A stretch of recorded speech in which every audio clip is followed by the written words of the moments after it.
بسم اللہ الرحمن الرحیم۔ آج کا جمعہ ایک نیا موقع ہے ہمارے لیے، روحانی تازگی کا، دعاؤں کا اور قبولیت کا دن ہے، اور ہمیں اللہ تعالیٰ نے ایک اور موقع دیا ہے کہ ہم اس دن سے فائدہ اٹھائیں اور نیک اعمال کریں۔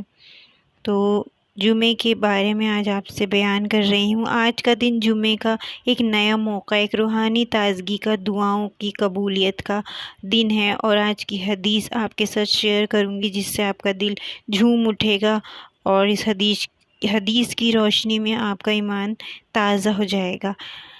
جمعے کا دن وہ دن ہے جس میں حضرت آدم علیہ السلام کو پیدا کیا گیا۔ جمعے کے دن، جی ہاں، حضرت آدم علیہ السلام کی پیدائش جمعے کے دن ہوئی، اور جو شخص جمعے کے دن غسل کرتا ہے، رسول اللہ صلی اللہ علیہ وسلم نے فرمایا، جو شخص جمعے کے دن غسل کرتا ہے اور صاف کپڑے پہن کر خوشبو لگاتا ہے اور مسجد جا کر جمعے کی نماز ادا کرتا ہے اور خطبہ بھی دھیان سے سنتا ہے، تو اس کے پچھلے جمعے سے لے کر اس جمعے تک کے تمام گناہ معاف کر دیے جاتے ہیں۔ یہ بخاری شریف کی حدیث ہے۔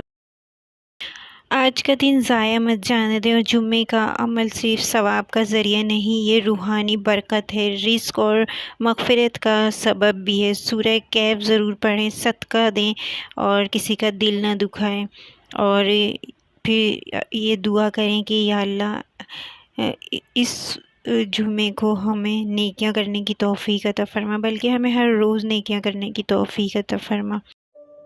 ویڈیو پسند آئے تو میرے چینل کو سبسکرائب کیجیے گا اور بیل آئیکن کو پریس کرنا نہیں بھولیے گا، تاکہ میری ہر نئی آنے والی ویڈیو آپ تک ضرور پہنچ جائے۔